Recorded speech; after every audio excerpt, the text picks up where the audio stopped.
2024 को उत्तराखंड राज्य का जो स्थापना की थी वो 25वां दिन वो था दिवस, यानी रजत दिवस मनाया गया। 24 साल पूरे हो गए उत्तराखंड राज्य को बने हुए, और विभिन्न तरीकों से ये प्रोग्राम जगह जगह, चाहे वो प्रवास में लोग रह रहे हों, चाहे उत्तराखंड के निवास में लोग रह रहे हों, या फिर विदेशों में जो लोग रह रहे हों, सब ने अपने अपने तरीके से इस खुशी को मनाया। अब क्या इस खुशी में हमारे अंदर कितनी ईमानदारी थी, हम लोग कितने ईमानदार थे इस खुशी को मनाने में, ये आप सब ने अलग अलग कार्यक्रमों में देखा होगा। आपने देखा होगा कि किन लोगों ने उन लोगों को याद किया जिन्होंने इस राज्य के निर्माण के लिए अपना सर्वस्व न्यौछावर कर दिया, अपना सर्वश्रेष्ठ बलिदान दिया और इस राज्य को बनाने में शहीद हो गए। उन शहीदों के परिवारों को कितने लोगों ने याद किया, वो भी आपने देखा होगा। आपने देखा होगा कि उन आंदोलनकारियों को जिन्होंने अपने घर फूंक कर इस राज्य की लड़ाई को लड़ा, जिन्होंने अपने पेट पर, अपने बच्चों के पेट पर रस्सी बांधकर भूखे पेट सोए, बीमारी और कुपोषण के शिकार हुए, 50 डिग्री टेम्परेचर से लेके -2-3 डिग्री टेम्परेचर तक के माहौल में रहकर इस लॉ को जीवित रखा, उन लोगों को कितने लोगों ने याद किया, वो भी आप लोगों ने देखा होगा। क्योंकि ये सारी चीजें वो होती हैं जिससे हमें पता चलता है कि हम उत्तराखंड और उत्तराखंडियों के सरोकारों के प्रति कितने ईमानदार हैं। बात करेंगे यूसीसी का, इस पर काफी चर्चा हुई, इस दौरान काफी चर्चा हुई। हमारे मरचुला सरहद ब्लॉक के अल्मोड़ा जिला के अंदर एक बस दुर्घटना हुई, वो भी काफी चर्चा का और दुखद घटना थी। काफी परिवारों का चिराग बुझ गए और कईयों के सर से छाया उठा तो कईयों की गोद सूनी हुई, कईयों का मांग का सिंदूर उजड़ा, तो कई बहनों की जो जिस कलाई पर राखी बांधे थे वो कलाई इस दुनिया से उठ गई। तो इस सारी घटनाओं के बीच ये दिवस आया।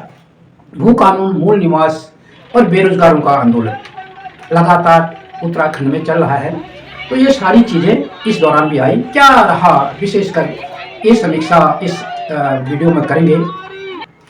नमस्कार, आप देख रहे हैं ईमेल दस्तावेज। अगर आप इस वीडियो को YouTube चैनल पर देख रहे हैं और चैनल पर नए हैं तो चैनल को सब्सक्राइब कर लें और बेल का आइकन भी दबाएं, ताकि जैसे ही मैं कोई वीडियो अपलोड करूं उसकी सूचना आप तक पहुंच सके। अगर आप इसको फेसबुक पेज पर देख रहे हैं तो पेज को लाइक करें, अगर आप इसको इंस्टाग्राम पर देख रहे हैं तो हमें फॉलो करें। बात शुरू करेंगे उत्तराखंड जो स्थापना दिवस के से शुरू करेंगे, और क्योंकि रजत दिवस था और काफ़ी तैयारियां थी, क्योंकि वहाँ पर केदारनाथ जो विधानसभा है वहाँ पर भी उपचुनाव है, उस पर भी उसका असर दिखना चाहिए था। दिल्ली में जनवरी में चुनाव हैं तो उसके लिए भी कई लोग तैयारियां कर रहे थे, उस पर भी असर दिखना था। तो ये एक तो लक्ष्य ही होता ही है, क्योंकि अवसर है तो अवसर में कहते हैं ना कि मौके पर चौका मारने में कौन चूकता है। परंतु इन चूकों से, इन सेलिब्रेशनों से हमें कोई इतराज नहीं है, करना चाहिए, मौका है तो उसका फायदा उठना चाहिए। परंतु जो नहीं दिखा सेलिब्रेशन में, जो होना चाहिए था, जो यादें आनी चाहिए थी उन शहीदों की जिन्होंने अपना सर्वोच्च बलिदान दिया इस राज्य के लिए, उनका कहीं वो नामो निशान नजर नहीं आया। उनके बारे में किसी ने नहीं पूछा। जो मुजफ्फरनगर कांड में जिन लोगों ने का अपमान हुआ, जिन महिलाओं के साथ अपमान हुआ, जिनको अभी तक न्याय नहीं मिला, उसके बारे में जब जिक्र नहीं होता है तब लगता है कि ये जो उत्तराखंड स्थापना दिवस मनाने वाले हैं, बड़ी बड़ी बातें करने वाले हैं, ये उत्तराखंड और उत्तराखंडियों के सरोकारों के प्रति कितना ईमानदार हैं, उसकी झलक वहां नजर आती है। ये सब आप लोगों ने देखा होगा, या वीडियोज आपके बीच में आ रहे होंगे, या आप किसी प्रोग्राम के खुद साक्षी बने होंगे, आप प्रोग्राम में गए होंगे, चाहे वो आप उत्तराखंड के अंदर हों, उत्तराखंड के बाहर हों, भारत में हों या विदेश में हों, हर जगह सेलिब्रेशन हो रहा है। परंतु सेलिब्रेशन में उसकी काफी रिक्तता नजर आ रही है। जो होना चाहिए था, जो याद करना चाहिए था उन 42 शहीदों को जिन्होंने अपना सर्वस्व न्यौछावर किया इस राज्य को बनाने में, याद किया जाना चाहिए था उन लोगों को जिन्होंने अपनी पूरी जवानी इस राज्य को दे दी और अपने घर बर्बाद कर दिए, अपने बीवी के जेवर बेच दिए, अपने घर बेच दिए, परंतु इस राज्य की लड़ाई की लौ को जिंदा रखा। याद किया जाना चाहिए था उन लोगों को जिन्होंने वर्षों लगातार धरना देकर लगातार जंतर मंतर की चौखट में बैठकर 94 से लेकर 2000 तक विभिन्न परिस्थितियों में, चाहे वो मौसम की परिस्थितियां हों, चाहे वो आर्थिक परिस्थितियां हों, चाहे वो प्रशासन दबाव की परिस्थितियां हों, हर हालत में उस आंदोलन को उन्हें जीवित रखा। उनको याद करने का मौका था, उनके आदर्शों को आगे बढ़ाने का मौका था। वो रिक्तता वहां पर नजर आ रही थी। ये आप लोगों को भी महसूस करना चाहिए, क्योंकि ये इसलिए महसूस नहीं करना चाहिए क्योंकि उन्हें याद नहीं किया गया। ये इसलिए महसूस किया जाना चाहिए कि जिन्होंने हमारे लिए कुछ किया, जिन्होंने अपना सब कुछ हमारे लिए किया, क्या हम उनके प्रति कृतज्ञ हैं? क्या हम उनके प्रति ईमानदार हैं? जो लोग उनके प्रति ईमानदार नहीं हैं, क्योंकि जो शहीद हो गए हैं वो हमसे अब कुछ लेने वाले नहीं हैं। उन्होंने अपना दे दिया जो देना था, हम उनको कुछ नहीं दे सकते हैं केवल याद करने के अलावा। परंतु अगर हम ये भी नहीं कर सकते तो इसमें जो चीज नजर आती है, जो झलक नजर आती है, वो नजर आती है कि हम उत्तराखंड और उत्तराखंडियों के सरोकारों के प्रति कितने ईमानदार हैं। उसकी पिक्चर नजर आती है, उसका एक प्रतिबिंब नजर आता है। अगर हम उन शहीदों के प्रति को याद नहीं कर सकते, अगर हम उन आंदोलनकारियों को याद नहीं कर सकते, अगर हम उनकी कुर्बानियों को याद नहीं कर सकते, उनकी त्याग और तपस्या को याद नहीं कर सकते, तो हम उत्तराखंड और उत्तराखंडियों के सरोकारों के प्रति कभी भी ईमानदार नहीं हो सकते। वो सारे जो मंच सजे थे, उन मंचों में दिख रहा था कितने फोटो हमारे शहीदों के लगे थे, कितने फोटो शहीद आंदोलनकारियों के लगे थे, कितना सम्मान उनको दिया जा रहा था, जो वक्ता आ रहे थे कितना उनके बारे में कह रहे थे, वो सारा उसमें नजर आ रहा था। ये तो आप लोगों ने देखा होगा। अब इसमें दूसरा जो विषय, इंपॉर्टेंट विषय है कि उत्तराखंड में बड़ी चर्चा चल रही थी कि यूसीसी आ रहा है, यूसीसी आ रहा है। भू कानून को लेकर, मूल निवास को लेकर बेरोजगार लगातार आंदोलन कर रहे हैं, पेपर लीक हो रहा है, दूसरी चीजें हो रही हैं, और अब उनका एक नया आंदोलन चल रहा है कि जो ये सीमा बढ़ाई जाए, जो भर्तियां हो रही हैं तो उसको लेकर उनका आंदोलन चल रहा है। तो ये सारी रिसेंटली घटनाएं हो रही थी, तो उन पर कितनी चर्चाएं हुई, क्योंकि हमारी संवेदनाएं, हम कितने संवेदनशील हैं अपने मुद्दों के लिए, वो उसमें झलकता है। यूसीसी को लेकर उत्तराखंड पहला राज्य है, बड़ा प्रचारित किया गया कि जहां यूसीसी लागू हो रहा है, समान नागरिक संहिता। तो जब वो उसका ड्राफ्ट सामने आया और लोगों ने देखा उसको, तो देखा तो ये तो उत्तराखंड को लूटने का मामला है। इसमें समान नागरिकता कहाँ है? अनुसूचित जो जातियां हैं उनको उससे अलग रखा गया है, और साथ ही जो वहाँ नागरिकता का मुद्दा है उस पर भी छेड़खानी की गई है। जो वहाँ पर सहवास कर सकते हैं लोग, बिना शादी के रहते हैं, उनको रजिस्टर्ड करने का भी उसमें प्रावधान किया गया है। साथ ही उनका अगर कोई अवैध बच्चा होता है उसको वैधता का भी वो दिया था। तो इन सारे मुद्दों को लेकर वहाँ की जो क्षेत्रीय ताकत थी, जब उसने 24 नवंबर को वहाँ पर 24 अक्टूबर को जब उसने वहां तांडव रैली की थी, उस दौरान भी उसने उस मुद्दा को उठाया था और ज्ञापन भी दिया था मुख्यमंत्री को, और यूसीसी को लेकर उसने अपने सवाल खड़े किए थे। और ये 9 नवंबर से ठीक पहले उन्होंने देहरादून में 48 घंटे का धरना भी दिया था, और जिसमें ये मुद्दे उठाए थे, और जिससे ये सरकार बैकफुट पर चली गई, क्योंकि उनको लगा कि जनता बहुत जागरूक हो चुकी है और इसका गलत असर पड़ा। नहीं तो क्या हो रहा था, बैकडोर पर यूसीसी के नाम पर कुछ गलत काम करने की कोशिश हो रही थी, उत्तराखंड के शोषण की नई साजिश हो रही थी। और वो ड्राफ्ट आप पढ़ सकते हैं क्या है, क्योंकि ucc.uk.gov.in पर अगर जाओगे आप तो आपको पीडीएफ हिंदी और इंग्लिश में मिल जाएगा, और उसका आप अध्ययन करें कि उसके अंदर क्या है। वो पूरी तरह एक जैसे भारतीय न्यायिक संहिता के अंदर कई नए कानून फेरबदल किया गया और पूरा उनको परिभाषित किया गया। इसमें पूरे नए कानून बना दिए गए, करीब 200 पेज का है। और अगर आप उसमें पढ़ेंगे तो आपको लगेगा कि भाई ऐसी जब भारत के संविधान के अंदर व्यवस्था है तो सीधे 1-2 लाइनों में होना चाहिए था कि जो जितने भी किसी जाति धर्म को की जो विशेष वो है रियायतें, वो नहीं होंगी। जो भारतीय कानून के अंदर है उसके लिए सबके साथ समान न्याय संहिता लगेगी, और इतने से ज्यादा कोई जरूरत नहीं थी यूसीसी में, परंतु उसमें बहुत कुछ किया गया और इसीलिए वो अभी लागू नहीं हुआ। और इसका लगातार उत्तराखंड क्रांति दल के लोगों ने विरोध किया, वहां पर धरना दिया और लगातार जागरूकता फैला रहे हैं। वहां पर बेरोजगार जो संघ वालों ने प्रदर्शन किया देहरादून में, तो उसमें भी काफी जो उनके साथ बातचीत नहीं हुई, वहां पर पुलिस ने उनके साथ उनकी गिरफ्तारियां की, और कई ऐसे वीडियोज भी सामने आ रहे हैं जिसमें बता रहे हैं जो उसमें आए थे आंदोलनकारी महिला या लड़कियां जो आए थे उनके साथ पुलिस ने बदतमीजी की। ये भी वहां पर ऐसे ही वीडियोज आए हैं। हम उनके प्रति कितने संवेदनशील हैं वो भी देखना पड़ेगा।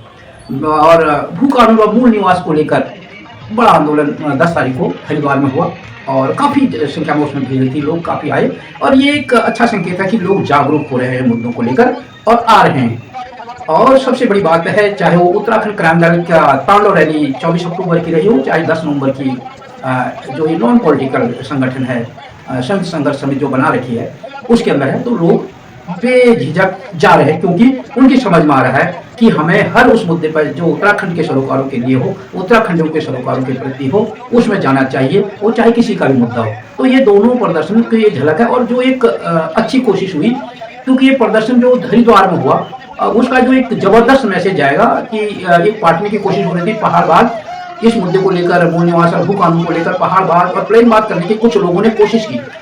तो जो ये हरिद्वार की रैली ने उसको बांटने में सफलता पाई है, और जो मैदानी क्षेत्र के लोग हैं उनकी समझ में ये लोग आएगी, और ऐसी कोशिश जो उत्तराखंड कुमाऊं का है, जो रुद्रपुर, वहाँ पर भी होनी चाहिए। और उत्तराखंड क्रांति दल ने जो 21 दिसंबर की कॉल दी है हल्द्वानी की, वो भी चलनी चाहिए, क्योंकि दोनों तरफ से दबाव बनना चाहिए। उत्तराखंड क्रांति दल एक पॉलिटिकल संगठन है, उत्तराखंडियों का राजनीतिक संगठन है। उत्तराखंडियों को एक मंच है, अपने मुद्दे को उठाने का एक राजनीतिक मंच है, और जो जिसकी आवाज एक राजनीतिक आवाज है उत्तराखंडियों की, उत्तराखंड क्रांति दल।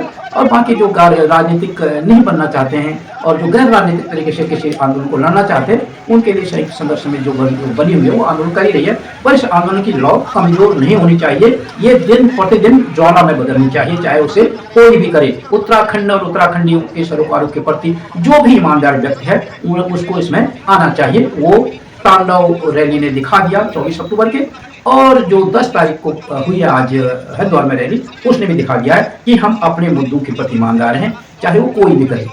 और यही अगर रहा जज्बा, तो निश्चित तौर पर हम एक सही दिशा की ओर बढ़ रहे हैं। अब रही बात जो बेरोजगार की रैली हुई, बेरोजगारों का मुद्दा भी हमारे, चाहे यूसीसी का मुद्दा हो, चाहे भू कानून का मुद्दा हो, चाहे मूल निवास का मुद्दा हो, चाहे मुद्दा रहा हो गैर संस्थायी राजधानी का मुद्दा हो, कई और मुद्दे हैं, तो उन मुद्दों से कहीं अलग नहीं है। ये वही तरीके की हमारी समस्याएं हैं। जिस तरीके से राज्य लिया था जिन सवालों को लेकर, आज वो सवाल खड़े हैं, वो अलग अलग रूप से अलग अलग संगठन जब प्रभावित हो रहे हैं लोग वो उठा रहे हैं, परंतु इन सब का ही समाधान अलग राज्य मांगा गया था। जब राज्य मांगा गया था तो कहा सोचा गया था कि जनता की सरकार होगी, सरकार में, सत्ता में जनता की भागीदारी अधिक से अधिक हो और अफसरशाही कम से कम हो, इस उद्देश्य से अलग राज्य दिया गया था। परंतु आज क्या हो गया, उत्तराखंड में अफसरशाही ज्यादा से ज्यादा हो गई है और जनता की भागीदारी इतनी कम से कम हो गई है कि वो अपने गांव छोड़कर पलायन कर रही है, जनता अपने उत्तराखंड ही छोड़ने लगी है। और ये कई तरीके से देखा गया कि एक सचिवालय में जो घटना हुई है, जिसको लेकर काफी चर्चा बीच में हुई कि बॉबी पवार पर केस दर्ज हो गया, और ऐसे ही जो अफसरशाही का वो आता है कि वो अपने मंत्रियों की नहीं सुनते और अधिकारी अब मनमानी करते हैं, ऐसी खबर आ रही है। तो एक उल्टा जो राज्य की कल्पना थी उससे काम उत्तराखंड के में हो रहा है कि अफसरशाही हावी है और जनता एकदम बहुत दूर हो गई है सत्ता से। ये एक ऐसा जो सोचा था उत्तराखंड कैसा होगा, उससे एकदम उल्टा हो रहा है।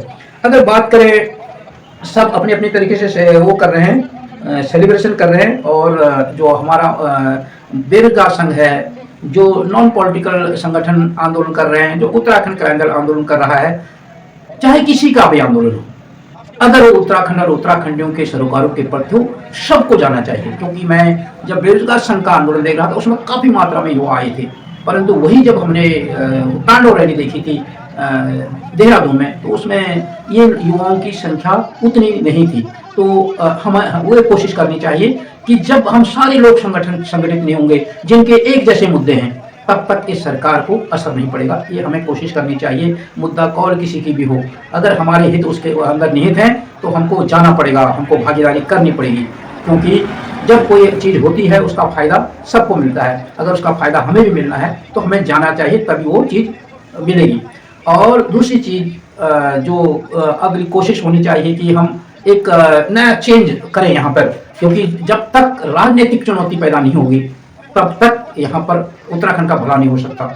इसलिए जब अलग राज्य ने जो विधानसभा चुनाव होता है, तब यहाँ पर करीब 50 क्षेत्रीय संगठन खड़े हो जाते हैं, और जब कोई मूवमेंट खड़ा करना होता है, जब जनता के हितों के लिए, उत्तराखंड के हितों के लिए, उत्तराखंड के हितों की लड़ाई होती है, तो राजनीतिक क्षेत्रीय पार्टी के नाम पर केवल उत्तराखंड क्रांति दल नजर आती है। तो ये भी काफी पीड़ादायक है, ये भी लोगों को समझना पड़ेगा कि आखिर इतने संगठन आते कहाँ से हैं और फिर वो कहाँ गायब हो जाते हैं। तो इन चीज़ों को भी समझना होगा। हमें दोनों चीज़ों पर फोकस करना पड़ेगा, क्योंकि बिना राजनीतिक चुनौती पैदा किए हुए हम इसका समाधान, उत्तराखंड के मुद्दों का समाधान नहीं निकाल सकते। इसलिए सबको कोशिश करनी चाहिए, जो उत्तराखंड और उत्तराखंडी सरोकारों की कोई भी लड़ाई कोई भी लड़ता है उसमें सब मिलकर लड़े, और जो उत्तराखंडी सरोकारों और उत्तराखंड के सरोकारों के खिलाफ काम हो रहे हैं उनको हम कैसे कमजोर करें, उसके लिए सबको संयुक्त मिलकर प्रयास करना पड़ेगा।